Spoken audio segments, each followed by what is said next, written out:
الحمد لله وكفى وسلام على عباده الذين اصطفى أما بعد فأعوذ بالله من الشيطان الرجيم بسم الله الرحمن الرحيم وما رميت إذ رميت ولكن الله رمى سبحان ربك رب العزة عما يصفون وسلام على المرسلين والحمد لله رب العالمين اللهم صل على سيدنا ومولانا محمد وعلى آل سيدنا ومولانا محمد وبارك وسلم اللهم صل على سيدنا ومولانا محمد وعلى آل سيدنا ومولانا محمد وبارك وسلم اللهم صل على سيدنا ومولانا محمد وعلى آل سيدنا ومولانا محمد وبارك وسلم.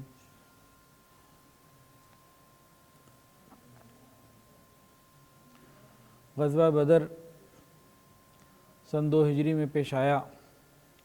ہم اس کے واقعات اور تفصیلات بیان کرتے کرتے اس موقع پہ پہنچے تھے کہ جنگ شروع ہو چکی. 3 لوگ کافروں کی طرف سے آئے، 3 مسلمانوں کی طرف سے، اور تینوں کافر عتبہ، عتیبہ، عتبہ، شیبہ اور ولید، یہ تینوں جہنم واصل ہوئے. اس کے بعد پھر گھمسان کا رن شروع ہوا اور آپس میں لڑائی شروع ہو گئی.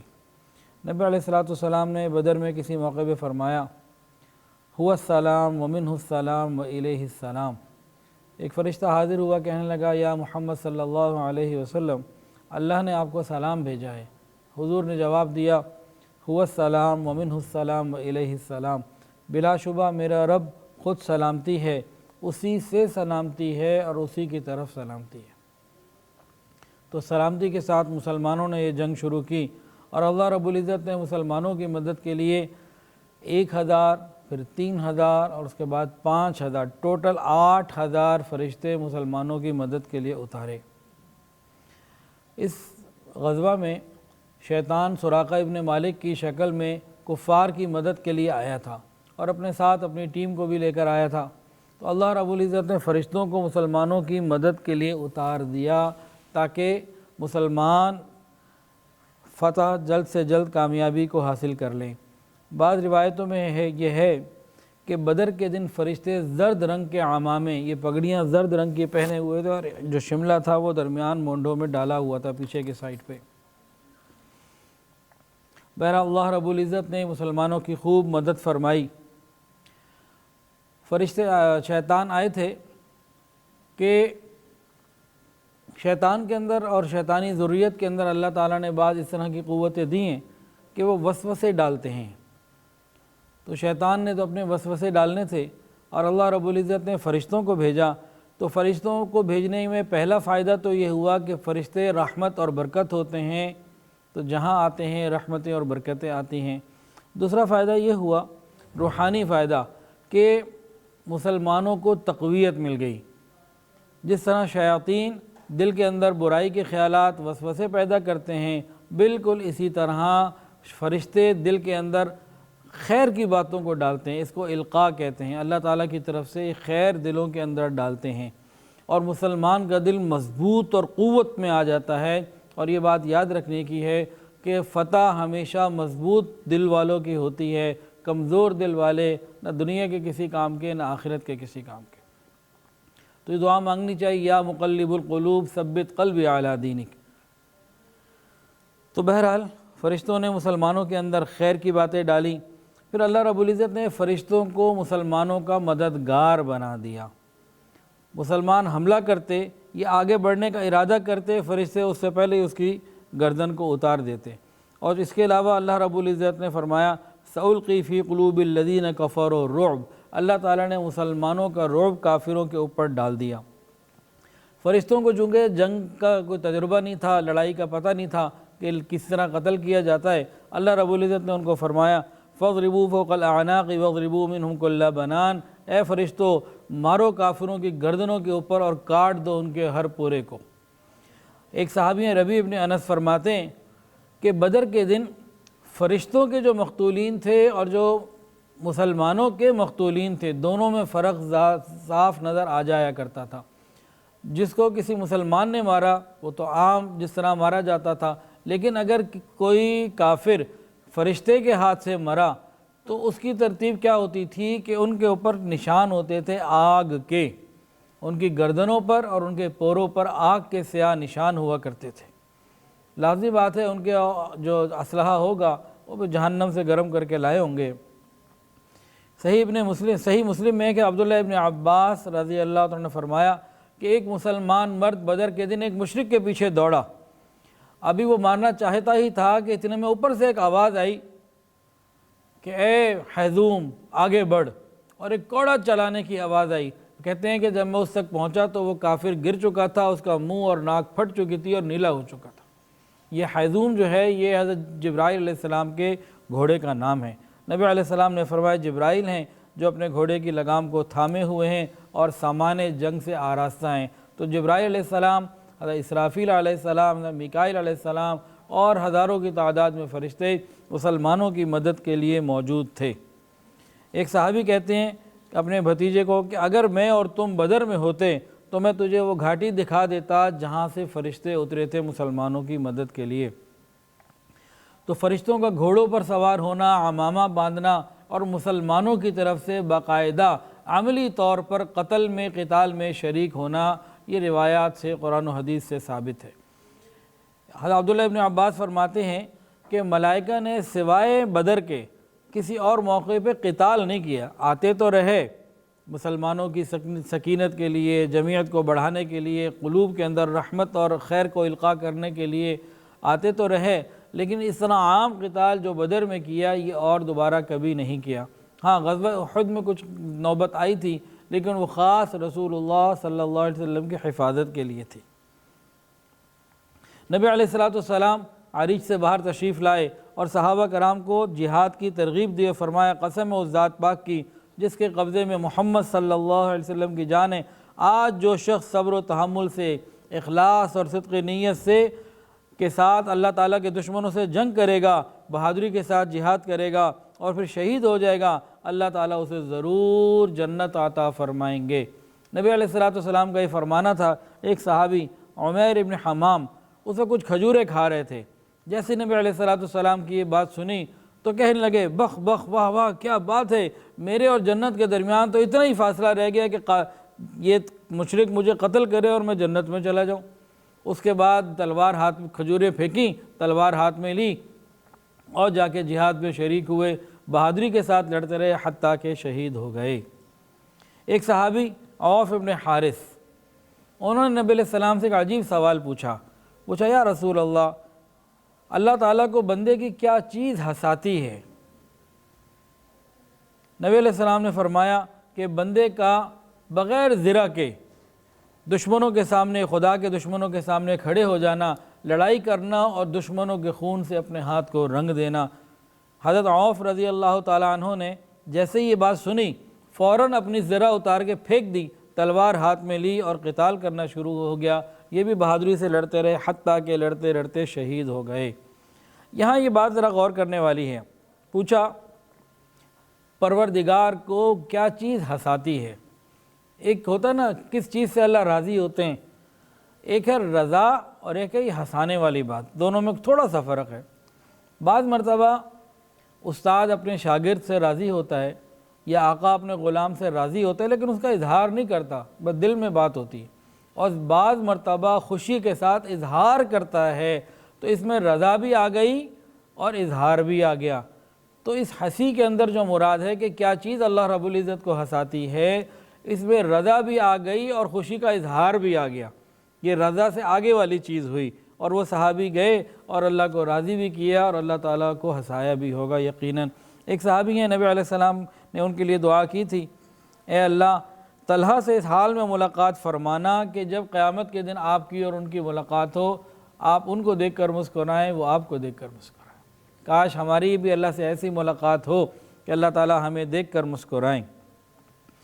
جب یہ لڑائی شروع ہو گئی اور وہ تینوں کفار مارے گئے تھے سردار، تو ابو جہل نے کہا کہ یہ تو جلد بازی میں مارے گئے، اب تم حملہ کرو، اب ہم ان مسلمانوں کو رسیوں سے باندھ کے لے جائیں گے۔ اس کے بعد ابو جہل نے اللہ تعالیٰ سے دعا مانگی، اے اللہ ہم میں سے جو رشتہ داریاں توڑنے والا ہو اور گندے کاموں کا مرتکب ہو اسے ہلاک فرما، اور ہم میں سے مشرکین مکہ اور مسلمانوں میں سے جو تیرے نزدیک زیادہ قرب والا ہو انہیں عزت اور فتح عطا فرما۔ تو ادھر ابو جہل دعا مانگ رہا تھا اور دوسری طرف رسول اللہ صلی اللہ علیہ وسلم مانگ رہے تھے، اے اللہ خدا نخواستہ اگر یہ جماعت ہلاک ہو گئی پھر زمین میں تیری عبادت کرنے والا کوئی نہ ہوگا۔ نبی علیہ السلام نے صحابہ کو لڑائی کی ترغیب دی اور فرمایا کہ جو شخص اللہ کے راستے میں مارا جائے گا اللہ تعالیٰ اس کو جنت عطا فرمائیں گے۔ ابھی دونوں طرف سے لڑائی چل رہی تھی، اتنے میں نبی علیہ السلام کو اللہ تعالیٰ کی طرف سے حکم ہوا، حضور پاک صلی اللہ علیہ وسلم نے اپنی مٹھی کے اندر مٹی کو بھرا، اپنی مٹھی کے اندر مٹی کو بڑا، نبی علیہ السلام نے اپنی مٹھی کے اندر مٹی کو لیا اور 3 مرتبہ فرمایا شاہت الوجوہ شاہت الوجوہ شاہت الوجوہ، اور ایسے پھینک دیا۔ یہ ایسی برکت تھی آپ کے پھینکنے کی کہ 1000 کم و بیش جو کفار تھے ہر ایک کی آنکھوں میں گئی، ہر ایک کے چہرے پہ لگی اور سب عجیب و غریب حیران اور پریشان ہو گئے کہ یہ معاملہ کیا ہوا۔ اس کے بعد پھر معاملہ ایسا ہوا کہ مسلمانوں نے تو کافروں کو ایسے لیا جیسے کوئی گاجر مولی کو لیتا ہے۔ قرآن مجید میں اللہ فرماتے ہیں اس منظر کے بارے میں وَمَا رَمَيْتَ إِذْ رَمَيْتَ وَلَكِنَّ اللَّهَ رَمَا، محبوب وہ آپ نے نہیں پھینکی تھی جس وقت کہ آپ وہ پھینک رہے تھے وہ ہم نے پھینکی تھی۔ نبی علیہ السلام نے تو ایسے پھینک دیا نا، لیکن 1000 لوگوں کے اندر پہنچ جانا اور ہر ایک کی آنکھوں میں اور منہ میں پہنچ جانا یہ فقط اللہ رب العزت کا فضل تھا۔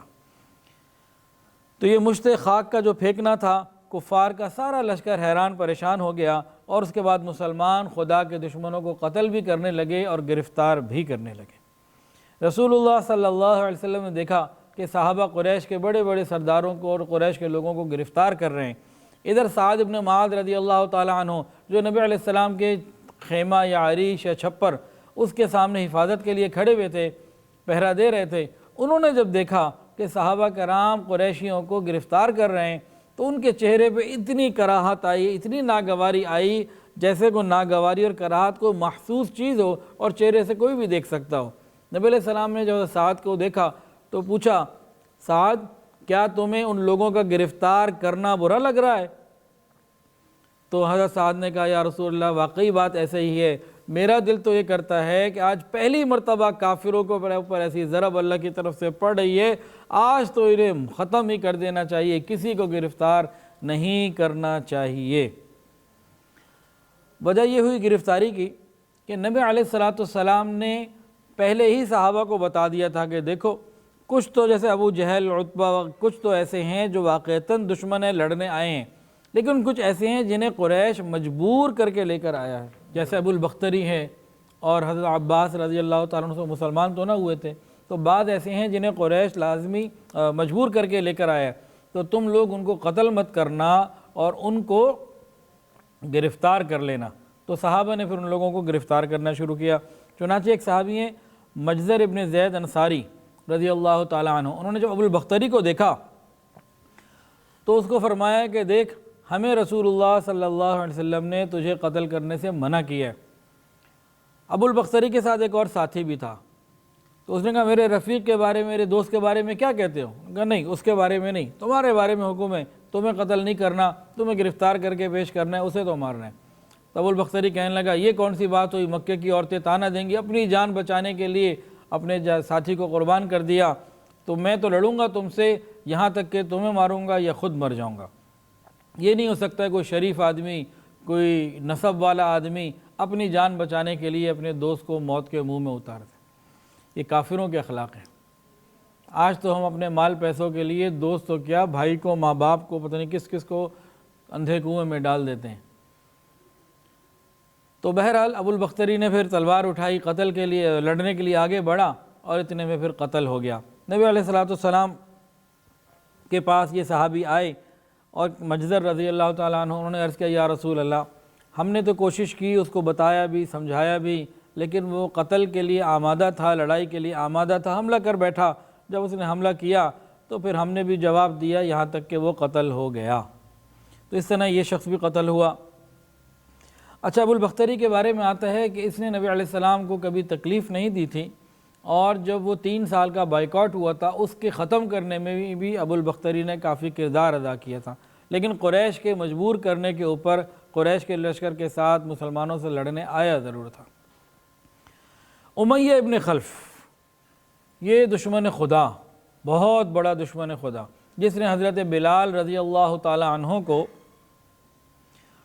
مکہ کی گرمیوں میں ریت میں گرم دھوپ میں لٹایا اور پتھر اوپر ڈالے اور بڑے بڑے عذاب اور تکلیفیں اور پریشانی حضرت بلال کو اس نے دی تھیں۔ یہ نبی علیہ السلام کے شدید دشمنوں میں سے تھا۔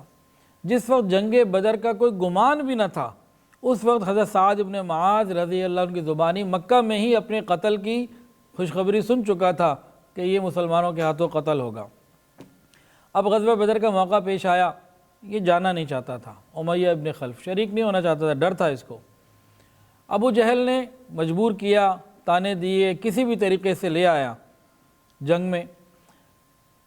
امیہ ابن خلف کا ارادہ یہ تھا کہ میں نے اور ایک باقاعدہ بہت تیز بہادر اور خوبصورت تیز رفتار اونٹ بھی خرید لیا تھا کہ میں بس ان کے مجبور کرنے سے جا تو رہا ہوں، لیکن جیسے ہی مجھے موقع ملے گا میں واپس آ جاؤں گا۔ اب یہ گھر آیا، اپنی بیوی کو کہا کہ سامان تیار کرو سفر کا۔ انہوں نے کہا تمہیں یاد نہیں تمہارے اس یسربی بھائی نے تمہیں کیا کہا تھا کہ تم تو قتل ہو جاؤ گے؟ کہا مجھے یاد ہے، میں لڑنے نہیں جا رہا، بس میں کسی وقت بھی واپس آ جاؤں گا۔ میں اسی طرح واپسی کا سوچتے سوچتے، لیکن موت بدر میں لکھی ہوئی تھی ذلت کی، اللہ لے آئے اور انسان وہاں پہنچ ہی جاتا ہے جہاں اس کی موت لکھی ہوتی۔ اب یہ بدر میں پہنچ گیا، اب مسلمان کافروں کو قتل بھی کر رہے ہیں، گرفتار بھی کر رہے ہیں۔ اتنے میں حضرت بلال رضی اللہ تعالیٰ عنہ کی نظر امیہ ابن خلف پہ پڑ گئی۔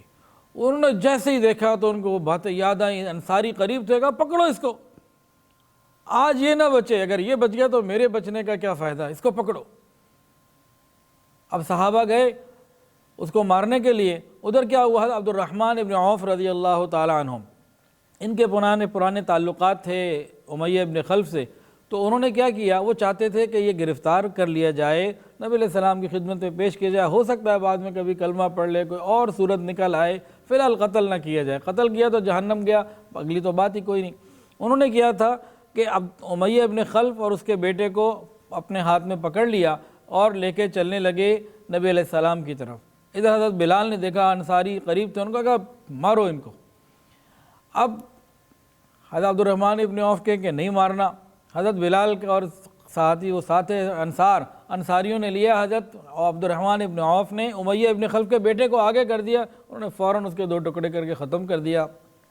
اب امیہ کی طرف دوڑے، حضرت عبد الرحمن ابن عوف منع کرتے رہے کہ بھئی اس کو مت مارو، نبی علیہ السلام کی طرف گرفتار کر کے پیش کرنا ہے، لیکن صحابہ نے نہیں ان کی سنی کہ نہیں، آج اس دشمن خدا کو تو جان سے ہی مارنا ہے۔ حضرت عبد الرحمن ابن عوف نے اس کو زمین پر لایا، اس کے اوپر لیٹ گئے تاکہ یہ مسلمان جو ہیں اپنی تلواریں روک لیں اور اس کو نہ مارے، میں نبی علیہ السلام کی خدمت میں پیش کروں۔ لیکن حضرت بلال رضی اللہ تعالیٰ کا کہنا کچھ ایسا تھا کہ صحابہ نے وہ اوپر لیٹے ہوئے نیچے سے تلواریں مار مار کے اس کو مار دیا، جہنم حاصل کر دیا، اللہ کی طرف سے مقدر تھی اس کی موت۔ اس میں جب وہ اوپر لیٹے ہوئے ہیں اور نیچے امیہ ابن خلف تھا، جب صحابہ نے تلوار چلائی تو حضرت عبد الرحمن ابن عوف رضی اللہ عنہ کے پاؤں پر بھی زخم آیا جو مدتوں تک باقی بھی رہا نشان اس کا۔ حضرت عبد الرحمن ابن عوف فرمایا کرتے تھے اللہ تعالیٰ بلال پر رحم فرمائے کہ میری زرہیں بھی گئیں، میرے قیدی بھی گئے۔ آپ کے پاس کچھ زرہیں تھیں جو آپ نے قابو کی ہوئی تھیں اور یہ 2 قیدی بھی تھے باپ بیٹا کہ چلو لے کے چلتے ہیں، لیکن جیسے ہی انصار ان دونوں کو قتل کرنے آئے تو انہوں نے زرہیں چھوڑ دیں، ان کو بچاؤں، اور نہ وہ بچے نہ اور زرہیں پھر کہیں اور آگے پیچھے ہو گئیں۔ تو یہ امیہ ابن خلف دشمن خدا کی موت کا واقعہ۔ اب سنیے، ابو جہل فرمایا کہ یہ میرا اور میری امت کا فرعون تھا، موسیٰ علیہ السلام کا فرعون یہ اس سے بڑا فرعون تھا۔ فرمایا کہ موسیٰ علیہ السلام کے فرعون کو موت کے وقت خدا یاد آ گیا تھا، میرے فرعون کو موت کے وقت بھی خدا یاد نہ آیا۔ اللہ اکبر کبیرہ۔ اس کا تفصیلی واقعہ کچھ اس طریقے سے ہے کہ یہی حضرت عبد الرحمن ابن عوف رضی اللہ تعالیٰ عنہ فرماتے ہیں کہ بدر کے میدان میں کھڑا ہوا تھا تو لڑائی ہو رہی تھی، تو میں نے دائیں بائیں دیکھا تو مجھے 2 بچے نظر آئے، 2 لڑکے کھڑے ہیں، میرے دل میں ہوا کہ اس وقت نہ کوئی توانا جوان مرد میرے ساتھ ہوتے تو اور اچھا ہوتا۔ کہتے ہیں میں یہ سوچ ہی رہا تھا کہ ایک نے میرے کان میں آ کے پوچھا، اے چچا ابو جہل کو پہچانتے ہو؟ کدھر ہے وہ؟ ہمیں بتاؤ۔ میں نے کہا تم نے ابو جہل کا کیا کرنا ہے؟ کہا چچا ہم نے سنا ہے وہ ہمارے نبی کو برا بھلا کہتا ہے، قسم ہے اس ذات کی جس کے قبضے میں میری جان ہے، میں نے اس کو مارنا ہے، ختم کرنا ہے، میں اس کے پاس جاؤں گا اور میرا سایہ بھی اس سے جدا نہ ہوگا، یا تو وہ مجھے مار دے یا میں اسے مار دوں۔ کہتے ہیں کہ میں ابھی اس کی بات سن کے فارغ ہو رہا تھا تو دوسرے نے میرے کان میں کہا کہ چچا ابو جہل کدھر ہے؟ تو اسی قسم کی بات انہوں نے بھی کہی۔ اتنے میں کہتے ہیں کہ جب مجھے ابو جہل نظر آیا تو میں نے ان دونوں کو کہا، ان کا بچوں وہ رہا کہ جس طرح درختوں کے جھنڈ میں ایک بڑا درخت کھڑا ہوتا ہے، اسی طرح پورے سپاہیوں کے درمیان میں ابو جہل اسی طرح کھڑا ہوا تھا چٹان کی طرح۔ یہ دونوں بچے نکلے تیزی سے، کہتے ہیں کہ جس طرح کوئی باز یا شکرا دوڑتا ہے نا شکار کی طرف، اتنی تیزی سے دوڑے کہ سیدھا گئے، ایک نے جا کے وار کیا، ابو جہل کی ٹانگ کٹ گئی۔ اور حضرت معاذ رضی اللہ تعالی عنہ نے جب اس کی ٹانگ کو کاٹا تو پیچھے سے حضرت اکرمہ رضی اللہ تعالیٰ عنہ جو اس وقت مسلمان نہیں ہوئے تھے، ابو جہل کے بیٹے تھے، وہ پیچھے سے آئے اور ان کے اوپر حملہ کیا اور ان کا بازو کٹ گیا۔ بازو کٹنے کے باوجود یہ سارا وقت لڑتے ہی رہے، کافروں سے جہاد کرتے رہے، اور جس وقت دیکھا کہ بازو زیادہ تکلیف دے رہا ہے تو بازو کو پاؤں کے نیچے رکھا، کھینچا اور بازو کو اٹھا کے سائڈ پہ کر دیا اور ایک ہاتھ سے لڑتے رہے۔ تاہم ایک روایت میں یہ بات بھی آتی ہے کہ نبی علیہ السلام کو انہوں نے کہا تو نبی علیہ السلام نے ان کے بازو کو واپس رکھا تو اللہ نے ٹھیک کر دیا۔ تاہم یہ کس درجے کی روایت ہے اس کا معلوم نہیں، لیکن بعض کتابوں میں یہ بات موجود۔ تاہم یہ بات ضرور ہے کہ ان کا ہاتھ کٹ گیا اور انہوں نے ہاتھ کو بیکار ہو کے خود ہی اتار دیا، اور حضرت عثمان غنی رضی اللہ عنہ کے زمانے تک یہ زندہ بھی رہے۔ اور حضرت معوذ جو تھے، یہ دو لوگ تھے، دو بچے تھے، معاذ اور معوذ، یہ دونوں ابو جہل کی طرف بڑے تھے اور ابو جہل کو گرا بیٹھے۔ ابو جہل خوب زخمی ہو گیا لیکن مرا نہیں تھا، اس کا گرنا تھا، ادھر سے نبی علیہ السلام کا جو وہ مٹھی بھر خاک کا پھینکنا تھا، کافر تو ختم ہی ہو گئے، اس کے بعد بھاگ دوڑ ہو گئی اور سب بھاگنے لگے، مسلمانوں کو اللہ رب العزت نے فتح عطا فرما دی۔ نبی علیہ السلام نے بدر کے دن فرمایا کوئی ہے جو ابو جہل کی خبر لائے؟ تو عبداللہ ابن مسعود رضی اللہ عنہ فرماتے ہیں کہ میں نے جا کر لاشوں میں تلاش کیا تو ایک جگہ وہ مجھے مل تو گیا، لیکن میں نے دیکھا کہ ابھی سانسیں چل رہی ہیں، کچھ زندگی کی رمق باقی ہے۔ حضرت عبداللہ ابن مسعود رضی اللہ عنہ فرماتے ہیں کہ میں نے اس کے سینے پہ اپنا پاؤں رکھ دیا، میں نے کہا دیکھ اللہ تعالیٰ نے تجھے ذلیل اور رسوا کر دیا۔ اس کے بعد اس کا سر کاٹا اور لا کے نبی علیہ السلام کے قدموں میں ڈال دیا، اتنا بڑا اس کا سر تھا، لا کے قدموں میں ڈال دیا۔ نبی علیہ السلام کو آ کے عرض کی یا رسول اللہ یہ سر ہے اللہ کے دشمن ابو جہل کا۔ نبی علیہ السلام نے جیسے ہی یہ بات سنی فرمایا ہاں قسم ہے اس خدا کی جس کے سوا کوئی معبود نہیں، ابو جہل ہی کا سر ہے۔ پھر اللہ رب العزت نے پھر نبی علیہ السلام نے اللہ تعالیٰ کا 3 مرتبہ شکر ادا کیا اور فرمایا تمام تعریفیں اس ذات پاک کے لیے جس نے اسلام کو اور اہل اسلام کو عزت دی۔ بعض روایات میں ہے آپ نے سجدہ شکر ادا کیا، اور بعض روایات میں ہے کہ آپ نے 2 نفل شکرانے کے ادا کیے۔ اور اس کی تفصیل میں یہ باتیں آتی ہیں کہ حضرت عبداللہ ابن مسعود رضی اللہ تعالی عنہ جس وقت ابو جہل کے سینے پہ چڑھ گئے اس وقت وہ بدبخت کہنے لگا او بکریوں کے چرواہے، او غریب آدمی، تجھے خیال بھی ہے کدھر چڑھ گیا، تجھ بڑے اونچے مقام پہ چڑھ گیا ہے تو حضرت عبداللہ ابن مسعود نے کہا ہاں اللہ ہی نے مجھے یہ عزت دی ہے اور اسی نے یہ مجھے قدرت دی ہے۔ پھر اس نے پوچھا فتح کس کو ہوئی؟ یہ تو زمین پہ پڑا ہوا تھا، حالات کی خبر نہیں تھی، فتح کس کو ہوئی؟ کہتے ہیں کہ میں نے کہا اللہ کو ہوئی اور اس کے رسول کو ہوئی۔ پھر پوچھا ابو جہل نے کیا ارادہ ہے تیرا؟ کہا میرا ارادہ ہے تیرا سر قلم کر کے تیرا سر نبی علیہ السلام کی خدمت میں پیش کروں۔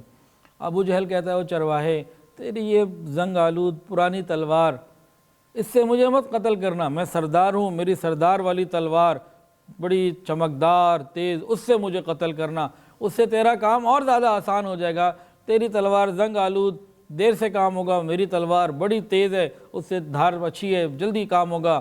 اور کہا یاد رکھ میری جب گردن کاٹنی ہے نا تو ذرا نیچے سے کاٹنا تاکہ جب کہیں پڑی ہو تو پتہ لگے کسی سردار کی گردن ہے اور یہ گردنوں میں بھی اونچی پڑی رہے۔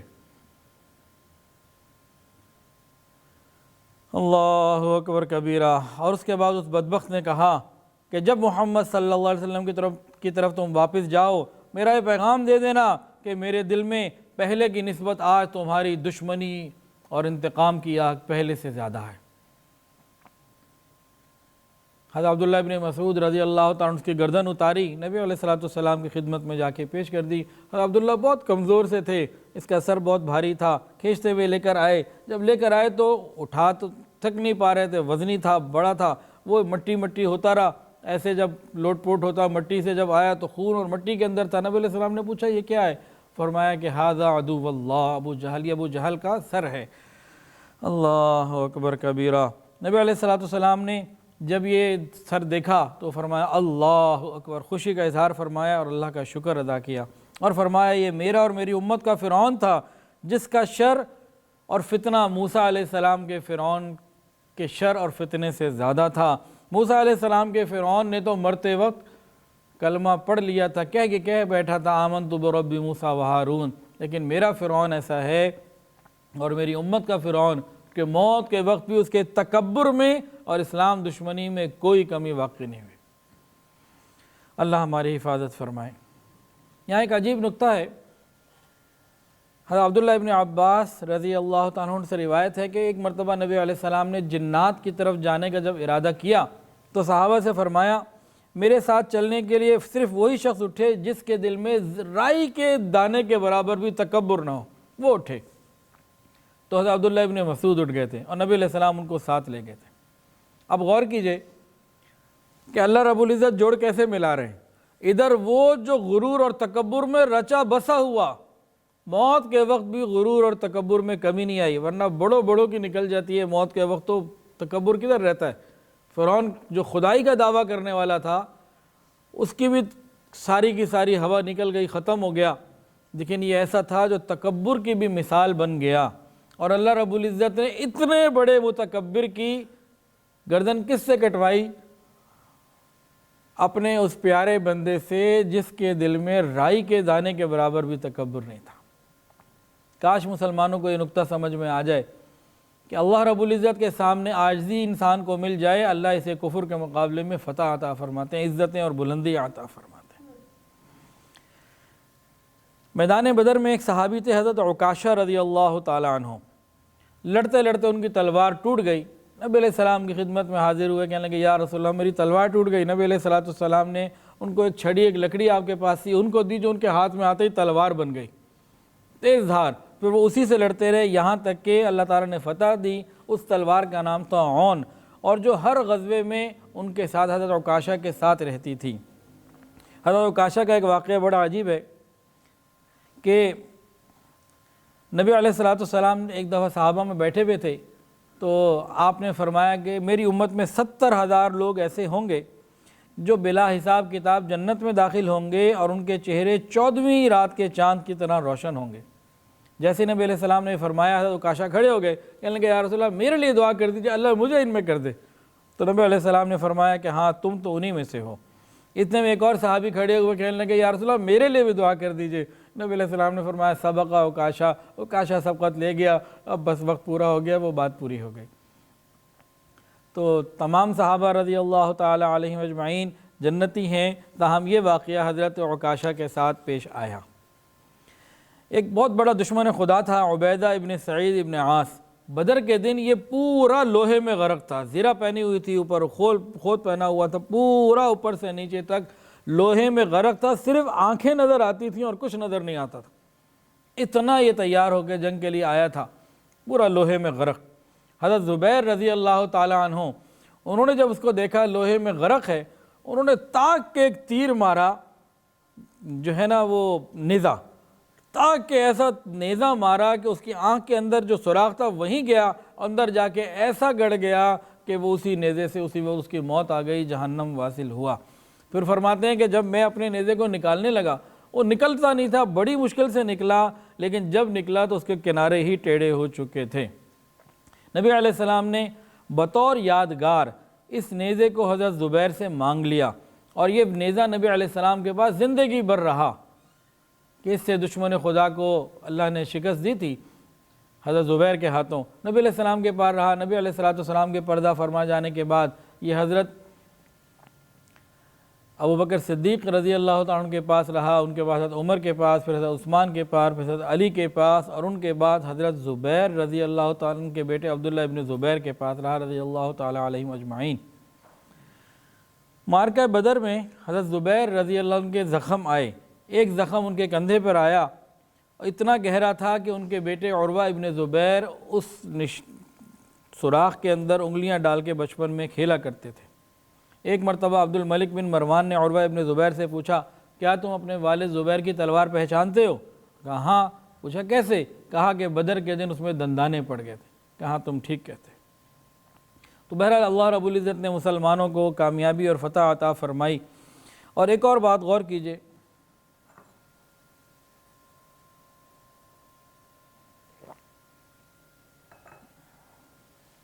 کہ جہاں جہاں نبی علیہ السلام نے گزشتہ رات خبر دی تھی کہ یہاں گرے گا، یہ یہاں مرے گا، یہ یہاں مرے گا، اس کی لاش یہاں پڑی ہوگی، اس کی یہاں پڑی ہوگی، نبی علیہ السلام نے صحابہ کو ایک ایک جگہ کا بتا دیا تھا، یہ ادھر مرے گا، وہ ادھر مرے گا۔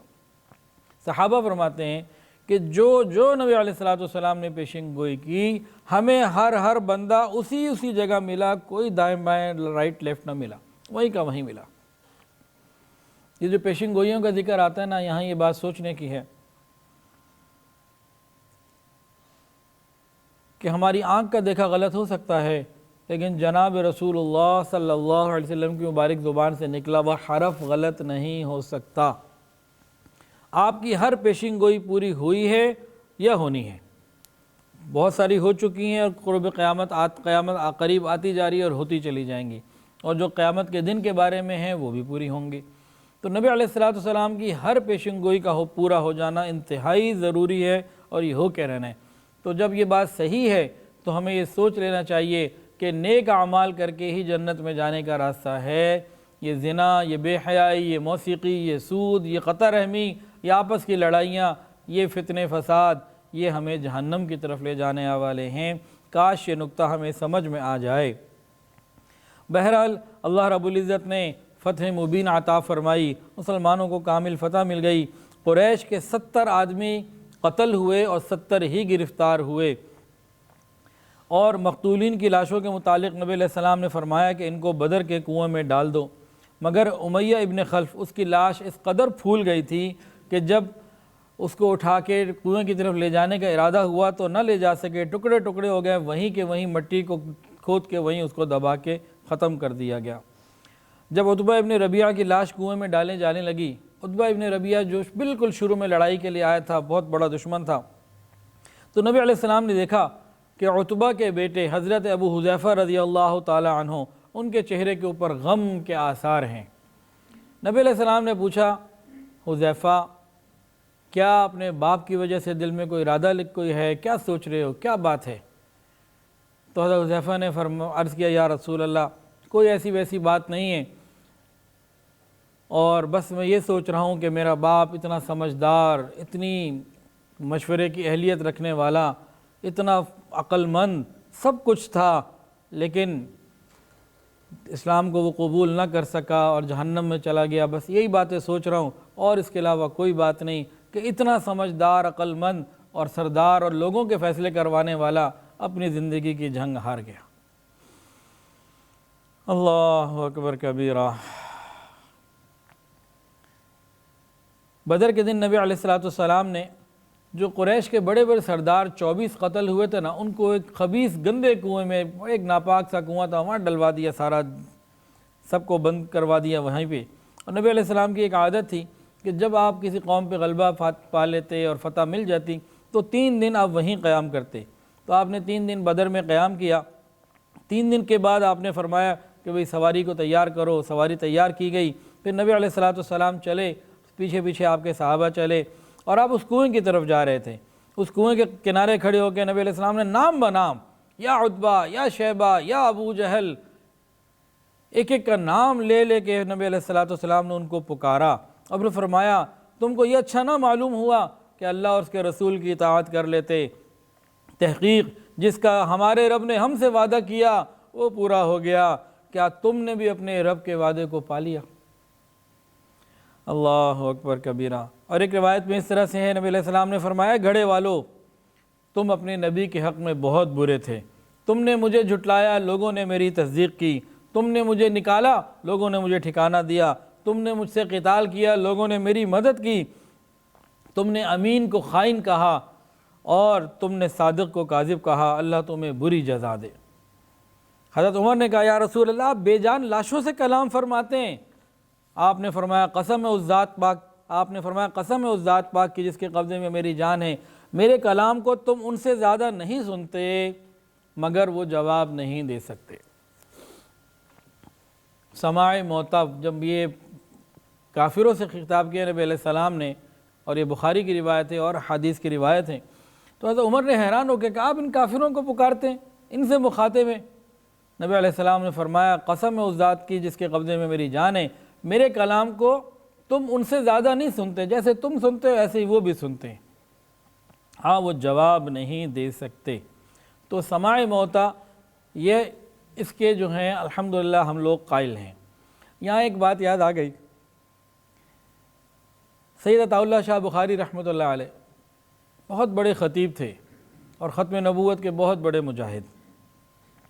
ان کا جب بیان ہوتا تھا نا، گھنٹوں کے حساب سے لوگ بیٹھتے تھے، بلکہ بعض مرتبہ ہندو سکھ وغیرہ بھی آ جاتے تھے، ساری رات بھی ان کے بیان بعض دفعہ ہوئے تو لوگ بیٹھتے تھے اور بہت بڑا مجمع ہوتا تھا۔ کچھ لوگ ہوتے ہیں نا تنگ کرنے والے، وہ پن کرنے کے لیے بھی آ جاتے ہیں۔ تو ایک مرتبہ اتنا بڑا مجمع تھا، شاہ جی کو بات فرما رہے تھے، ایک ایسے کوئی تنگ کرنے والا آ گیا، کہنے لگا، حضرت یہ بتائیں کہ آپ مردے سنتے ہیں؟ اب حضرت سلسلہ کلام اپنا جاری رکھنا چاہتے تھے اور ان اختلافی مسائل میں نہیں الجھنا چاہتے تھے، لوگ پھر اس میں ڈال کے مسئلے کو چھیڑ کے نا خرابی پیدا کرتے ہیں۔ تو اس نے کہا، حضرت کیا مردے سنتے ہیں؟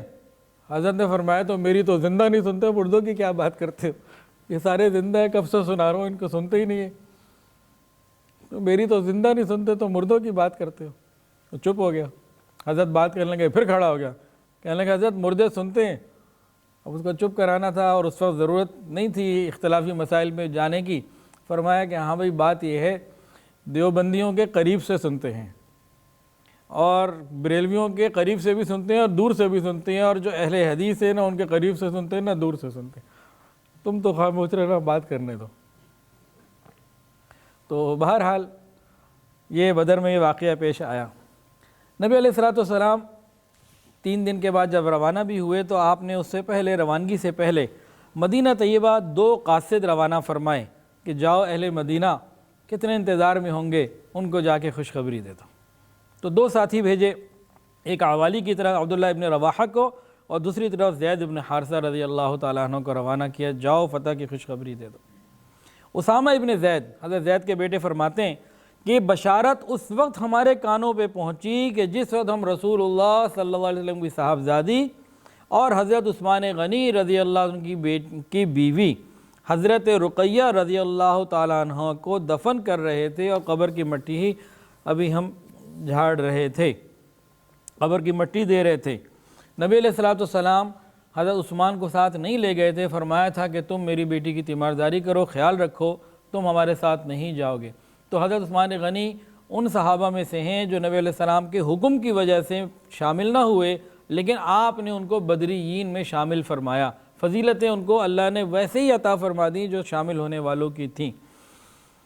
تو حضرت عثمان غنی رضی اللہ تعالیٰ عنہ حکماً اہل بدر میں شامل ہیں۔ حضرت اسامہ ابن زید کہتے ہیں کہ میں نے اپنے والد کو دیکھا کہ وہ مصلی پہ کھڑے ہو کے کہہ رہے ہیں، مارا گیا عتبہ، مارا گیا شیبہ، مارا گیا ابو جہل، مارا گیا ہشام، مارا گیا زمع، مارا گیا ابو البختری، مارا گیا امیہ ابن خلف، مارا گیا فلاں۔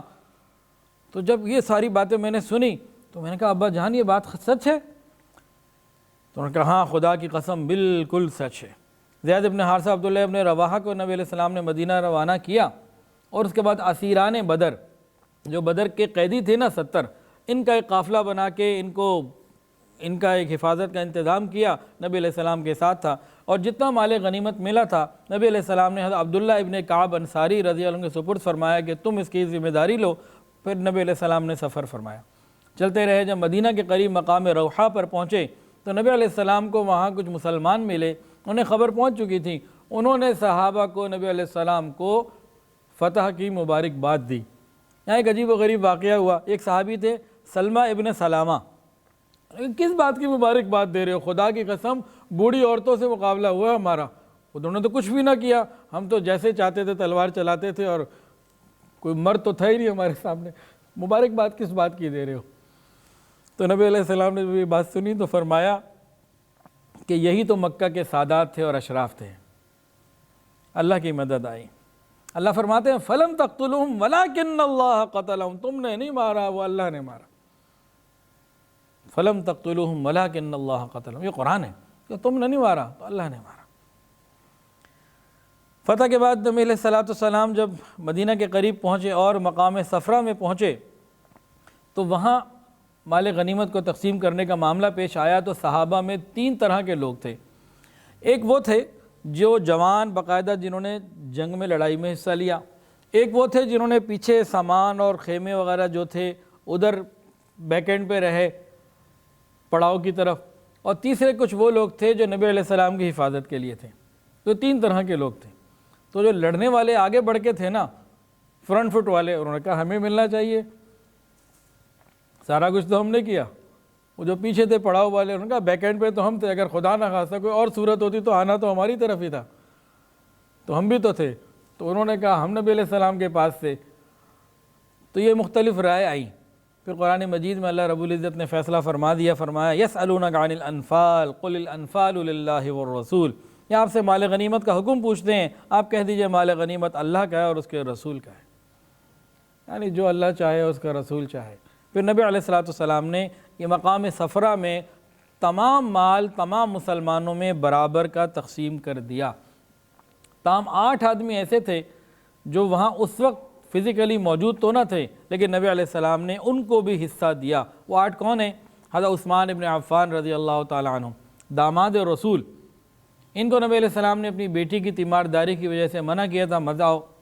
ایک طلحہ ابن عبید اللہ، ایک سعد ابن زید، ان دونوں کو نبی علیہ السلام نے ابو سفیان کے قافلے کی خبر لینے کے لیے بھیجا تھا کہ بھی جاؤ حالات کی خبر لے کر آؤ۔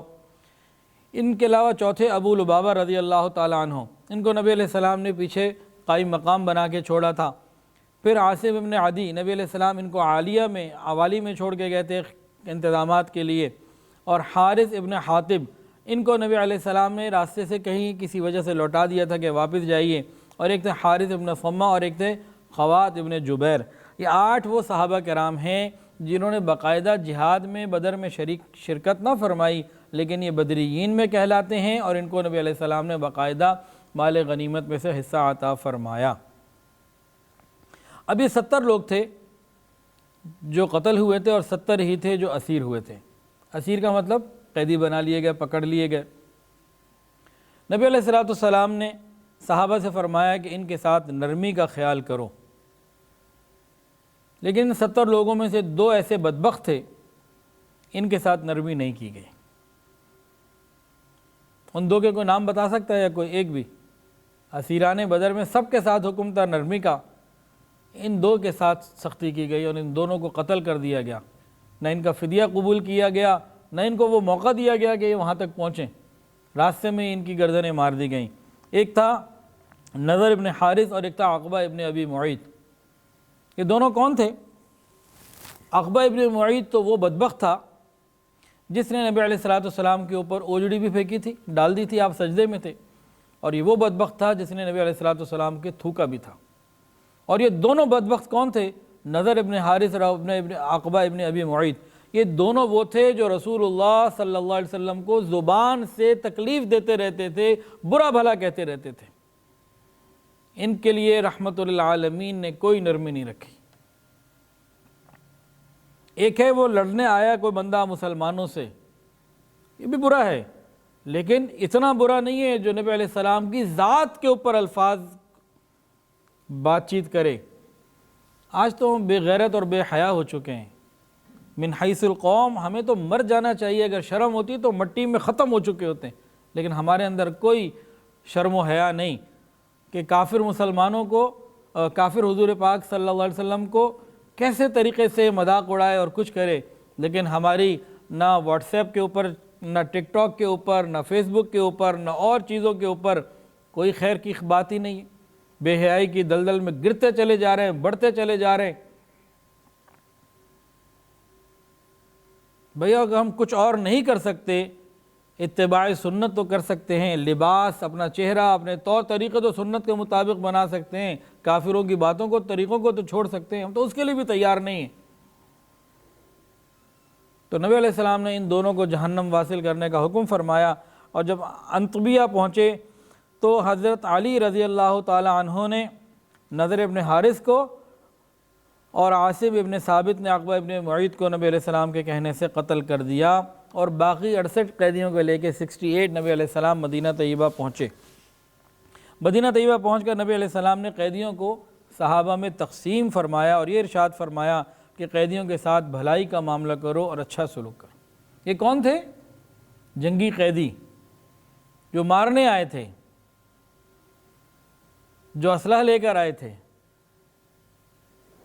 ان کے بارے میں رحمت للعالمین نے فرمایا، ہاں وہ جو زبان سے برا بھلا کہتے تھے ان کو تو ختم کروا دیا، باقیوں کے بارے میں فرمایا کہ ان کے ساتھ خیال کرو۔ صحابہ نے کیا کیا؟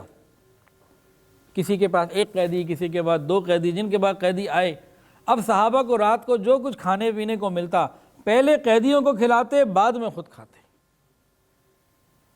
گھر میں ہمارے ماں باپ بوڑھے ہوں، بیمار ہوں، کبھی ہم نے سوچا کہ پہلے ان کو کھلا دیں بعد میں خود کھائیں؟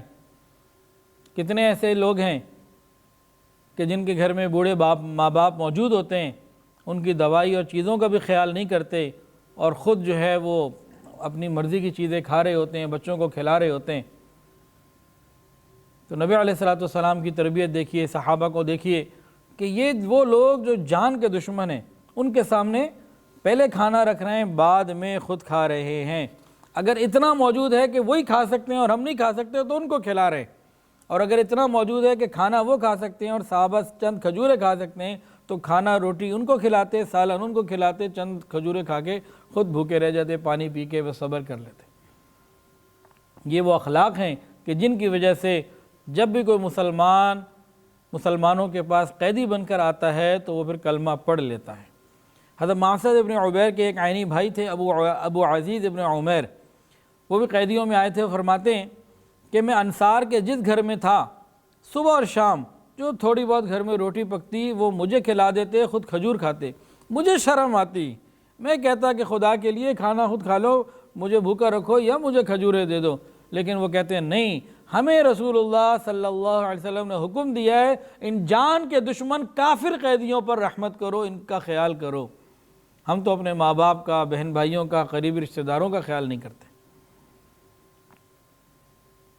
نبی علیہ السلام مدینہ پہنچنے کے بعد پھر صحابہ سے مشورہ کیا، بھی کیا کریں، ان قیدیوں کے بارے میں کیا کہتے ہو؟ اللہ نے تمہیں ان پر قدرت دی ہے، کیا کہتے ہو تم؟ سعد ابن معاذ تو وہیں کہہ چکے تھے ان کو قتل کر دینا چاہیے۔ حضرت عمر نے یہاں پر عرض کیا، یا رسول اللہ ان سب کو قتل کر دیں۔ نبی علیہ السلام نے پھر کہا یہ تمہارے بھائی ہیں، ان کے بارے میں کیا کہتے ہو؟ حضرت عمر نے پھر کہا قتل کر دیں ان ساروں کو، انہوں نے آپ کو گھر سے نکالا، آپ کو قتل کرنے کے لیے نکلے، آپ سب کو حکم دے اپنے اپنے رشتہ داروں کو چن چن کے قتل کرو۔ حضرت علی کو حکم دے اپنے بھائی عقیل کو قتل کرے، مجھے حکم دے میں اپنے فلاں رشتہ دار ہے میں اس کو قتل کروں، آپ سب کو قتل کریں۔ لیکن رحمت للعالمین نے پھر پوچھا کہ بھئی اللہ نے تمہیں ان پہ قدرت دی ہے، اب بتاؤ کیا کرنا ہے؟ حضرت صدیق اکبر رضی اللہ عنہ نے عرض کیا، یا رسول اللہ آپ فدیہ لے لیجئے، کچھ مال لے کے ان کو چھوڑ دیجئے۔ نبی علیہ السلام نے اس بات کو پسند فرمایا اور یہ فیصلہ ہو گیا کہ بھئی فدیہ لے کے ان لوگوں کو چھوڑ دیا جائے۔ یہ جنگی قیدی تھے۔ آج دنیا جنگی قیدیوں کے ساتھ کتنا بربریت کا سلوک کرتی ہے، لیکن نبی علیہ السلام کی رحمت للعالمین کو دیکھیے۔ اللہ اکبر کبیرہ۔ حضرت صدیق اکبر نے عرض کیا، یا رسول اللہ یہ لوگ آپ ہی کی قوم کے لوگ ہیں، ان کو فدیہ لے کر آزاد کر دیں، ہو سکتا ہے اللہ انہیں اسلام کی ہدایت دے دے اور یہی لوگ پھر کافروں کے مقابلے میں ہماری مدد کریں۔ تو یہ فیصلہ دے دیا گیا۔ ایک اور عجیب بات سنیے، حضرت عبداللہ ابن مسعود رضی اللہ تعالیٰ عنہ فرماتے ہیں کہ نبی علیہ السلام نے فرمایا ابو بکر اور عمر کو، حضرت عمر سے فرمایا، حضرت عبداللہ ابن مسعود رضی اللہ عنہ فرماتے ہیں کہ نبی علیہ السلام نے حضرت ابو بکر اور عمر ان دونوں کی رائے کو جب سنا تو کیا فرمایا؟ عمر کو فرمایا عمر تیری شان حضرت نوح علیہ السلام اور حضرت موسیٰ علیہ السلام کی ہے، جنہوں نے اپنی اپنی قوم کے لیے یہ دعا کی تھی اللہ سے۔ حضرت نوح علیہ السلام نے دعا کی تھی رب لا تذر علی الارض من الکافرین دیارا انک ان تذرہم یضلوا عبادک ولا یلدوا الا فاجرا کفارا، اے اللہ مت چھوڑ زمین کے اوپر کوئی کافر، ساروں کو مار دے۔ یہ حضرت نوح علیہ السلام نے اپنی قوم کے لیے دعا کی۔ پھر حضرت موسیٰ علیہ السلام نے مانگا ربنا اطمس علی اموالہم واشدد علی قلوبہم فلا یؤمنوا حتی یروا العذاب الالیم، انہوں نے بھی مانگا یا اللہ مٹا دے ان کو، ختم کر دے۔ نبی علیہ السلام نے فرمایا عمر تیری مثال تو حضرت نوح علیہ السلام اور حضرت موسیٰ علیہ السلام کی ہے۔ پھر صدیق اکبر سے فرمایا اے ابو بکر تیری مثال تو، تیری شان تو حضرت ابراہیم اور عیسیٰ علیہ السلام جیسی ہے۔ حضرت ابراہیم علیہ السلام نے اپنی قوم کے لیے دعا کی تھی فمن تبعنی منی فإنہ منی فمن تبعنی فإنہ منی ومن عصانی فإنک غفور رحیم، بس جس نے میری بات مانی، میری پیروی کی، وہ مجھ سے وابستہ ہے، اور جس نے میری نافرمانی کی، اللہ آپ تو بڑی مغفرت والے، رحم فرما دیجیے۔ اور عیسیٰ علیہ السلام قیامت کے دن فرمائیں گے ان تعذبہم فإنہم عبادک وان تغفر لہم فإنک انت العزیز الحکیم، اے اللہ اگر آپ عذاب دیں تو آپ کے بندے ہیں اور آپ مالک ہیں، اور اگر آپ مغفرت فرما دیں تو آپ تو بڑی غالب حکمت والے ہیں۔ تو دونوں میں نرمی اور ادھر دونوں میں سختی۔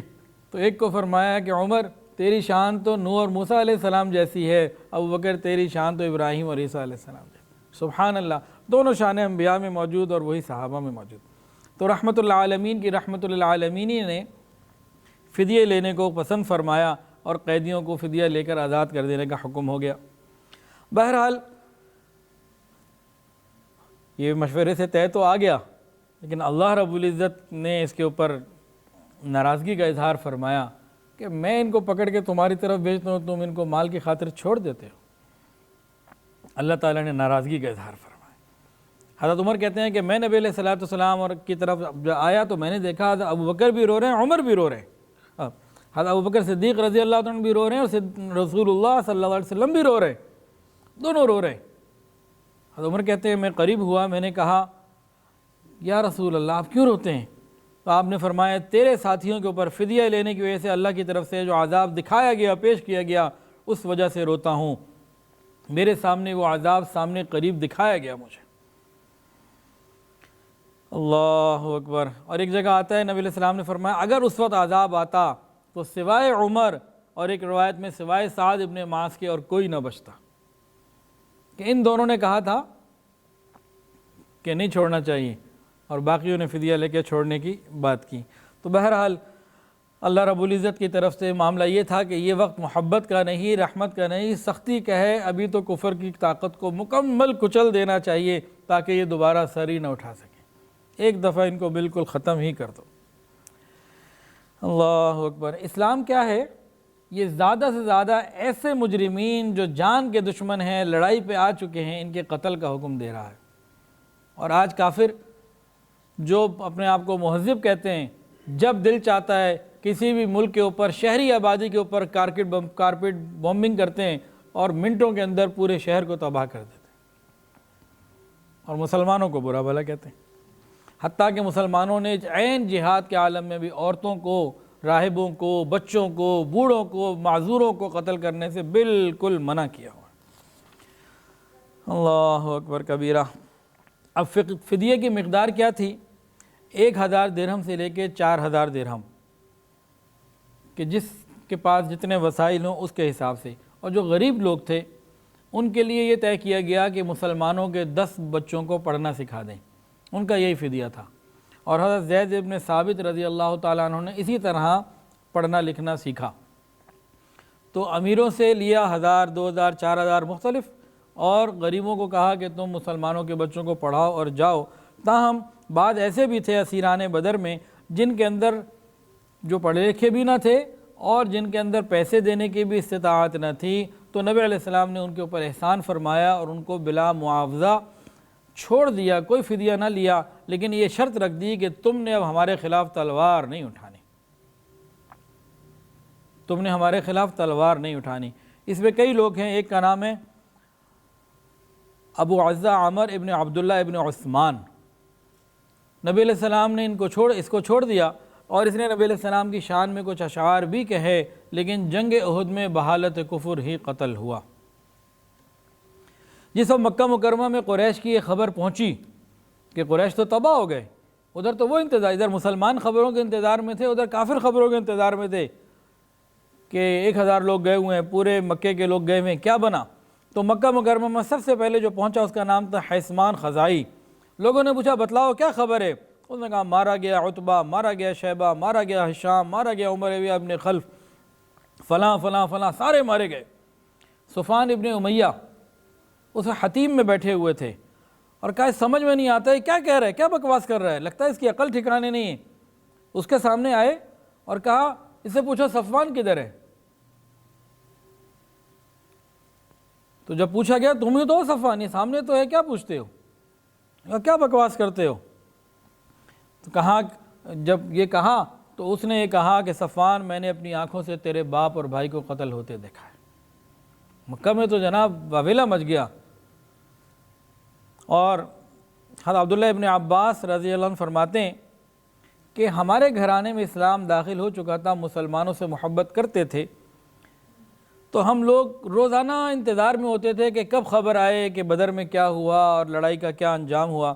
اتنے میں جو حیثمان خزائی آیا اور اس نے قریش کی خبر کی، قریش کی تباہی کی خبر سنائی، شکست کی، تو ہم لوگ بڑے خوش ہوئے دل ہی دل میں، لیکن اس کا اظہار نہیں کر سکتے تھے۔ کہتے ہیں میں کہ اس وقت زمزم کے صاحبان کے نیچے بیٹھا ہوا تھا اور میرے ساتھ ام فضل بھی تھیں، اتنے میں ابو لہب بھی آ گیا اور لوگوں نے دیکھا کہ ابو سفیان ابن حارث وہ آئے اور ابو لہب نے پوچھا یہ کون؟ ابو سفیان بدر سے واپس آئے۔ تو ابو لہب نے ابو سفیان سے پوچھا ہاں بھئی بدر کا کیا حال ہے؟ تو اب ابو سفیان ابن حارث نے کیا کہا خدا کی قسم کوئی خبر نہیں ہے۔ کیا خبر پوچھتے ہو؟ کوئی خبر نہیں، مگر یہ کہ ایک قوم سے ہم نے لڑائی کی اور ہم نے اپنے آپ کو ان کے حوالے کر دیا، وہ جیسے چاہتے تھے ہتھیار چلاتے تھے، جس کو چاہے قید کر لیتے تھے، جس کو چاہے مار دیا کرتے تھے۔ خدا کی قسم ان کے ساتھ تو سفید ابلق گھوڑے تھے اور زمین آسمان کے درمیان کوئی معلق چیزیں تھیں جو ہمارے ساتھ لڑائی کی تھیں۔ خدا کی قسم وہ کسی چیز کو باقی نہیں چھوڑتے تھے اور کچھ ان کے سامنے نہیں ٹھہرتا تھا۔ یہ سنتے ابو لہب کو اتنا غصہ آیا، اتنا مشتعل ہوا کہ زور سے چپیڑ ماری اور اٹھا کے نیچے پٹک دیا، زمین پہ پھینک دیا اور مارنے کے لیے اور اوپر چڑھ گیا کہ میں اس کو ماروں۔ کیا بکواس کر رہے، کیا کہہ رہے؟ کہتے ہیں کہ ام فضل اٹھی اور ابو لہب کے ایک لکڑی ماری کہ ابو لہب کا سر زخمی ہو گیا۔ کہنے لگا بھی ہمارے گھر کے فرد موجود نہیں ہے، تم اس لیے سختی کرتے ہو۔ تو خیر ابو لہب اس وقت پھر خاموش ہو گیا۔ یہ بدر کی خبر جب ابو لہب کو ملی، اس کے بعد کتابوں میں لکھا ہے کہ 3 دن کے اندر ایک ہفتے کے اندر یہ مر گیا۔ اس کے اندر ایک پھوڑا نکلا، کوئی ایسا طاعون قسم کا، کوئی کینسر کا ایسا پھوڑا نکلا جس میں مبتلا ہوا اور مر گیا۔ اور مرنے کے بعد اتنی بدبو کہ سگی اولاد بھی قریب نہ آئی، کسی کو بتا بھی نہیں رہے۔ اب ڈر یہ تھا کہ بدبو کمرے سے نکلے گی، گھر سے باہر نکلے گی، پھیلے گی اور لوگوں کے اندر یہ ہوگا کہ دیکھو کیسی اولاد ہے کہ باپ کو دفن بھی نہیں کرتی، جنازہ بھی نہیں پڑھتی اور انتظام بھی نہیں کرتی۔ تو کچھ غلاموں کو بلوایا اور انہوں نے لمبی لکڑیاں بانس لے کے نا دور سے ادھر ایک گڑھا کھدوا کے اس کو اندر پھینکا اور اندر مٹی ڈال دی اوپر۔ یہ جب خبر ملی تو بس وہ پھر ایسا کمرے میں بند ہوا، پھر جہنم میں اس کی کھڑکی کھلی ہوگی۔ امی عائشہ کے بارے میں آتا ہے کہ جب اس مقام سے گزرتی تھیں جہاں یہ ابو لہب مرا تھا تو کپڑے سے منہ ڈھانک لیا کرتی تھیں کہ یہاں اللہ کا عذاب نازل ہوا تھا۔ اللہ اکبر کبیرہ۔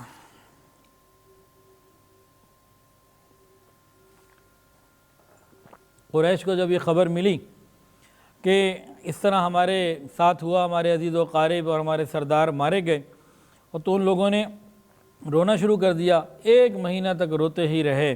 بعد ازاں یہ قریش والوں نے فیصلہ کیا کہ اب کوئی نہ روئے، ایسا نہ ہو کہ محمد صلی اللہ علیہ وسلم کے ساتھیوں کو خبر ملے کہ ہم رو رہے ہیں، ہمارے یہاں ماتم ہے، تو وہ خوش ہوں گے، تو دشمن کو خوشی ہوگی، اس لیے اپنا غم چھپاؤ اور رونا دھونا بند کرو۔ اور کہا کہ ایسا نہ ہو کہ ہمارے اس ماتم اور رونے کی وجہ سے وہ لوگ ہمارے قیدیوں کا فدیہ اور بڑھا دیں، اپنے پیسوں کی تعداد اور مانگنا بڑھا لیں، تو اس وقت خاموش ہو جاؤ۔ تو یہاں تک کی باتیں آج ہو گئیں۔ اب انشاءاللہ العزیز اس سے آگے اگلی بدھ کو چلیں گے۔ یہ غزوہ بدر کا واقعہ آپ لوگوں نے پڑھا بھی پہلے ہوگا اور سنا بھی ہوگا۔ یہ واقعہ آج بھی بیان ہوا، گزشتہ میں بھی بیان ہوا تھا، اگلے میں بھی کچھ اس سے اگلا بیان ہوگا۔ گویا کہ غزوہ بدر کی تفصیلات قریب 3 گھنٹے کے قریب چلی جائیں گی غالباً، کم و بیش۔ جب بھی ہم نے کبھی پہلے پڑھا ہوگا یا سنا ہوگا، میرا گمان یہ ہے کہ شاید ہم نے اتنی تفصیل سے نہ پڑھا اور نہ سنا، یہ میرا گمان ہے۔ اور میں پہلے بھی بارہا عرض کر چکا ہوں کہ اس سیرت کو بیان کرنے کا مقصد یہ ہے کہ ہم بہت تفصیل کے ساتھ نبی علیہ الصلوۃ والسلام کی مبارک زندگی کو پڑھیں، سنیں، سمجھیں، اور اللہ سے مانگیں یا اللہ ہمیں حضور صلی اللہ علیہ وسلم کی سچی محبت عطا فرما۔ تو انشاءاللہ العزیز میں دعا کرتا ہوں اللہ تعالی ہم سب کو نبی علیہ السلام کی سچی محبت عطا فرمائے اور اس سلسلے کو قبول فرمائے، اور ہم سب کو اس کو بار بار بھی سننے کی توفیق عطا فرمائے۔ تفصیل کا مطلب ہی یہی ہے کہ ہر چیز بہت سارے پہلوؤں سے ہمارے سامنے واضح ہوتی چلی جائے، ورنہ بہت آسان تھا غزوہ بدر کے پورے واقعے کو، اس کے خلاصے کو 10 منٹ میں سمیٹ دیا جاتا اور آگے بڑھتے۔ تو دل میں یہی ہے کہ تفصیل سے ہی کیا جائے۔ اللہ تعالیٰ قبول فرمائے۔ وآخر دعوانا ان الحمدللہ۔ ویڈیو کے نیچے سبسکرائب کے بٹن پہ کلک کریں، بیل کے آئیکن پہ کلک کیجئے تاکہ ہر نئی ویڈیو کی نوٹیفیکیشن آپ کو مل جائے۔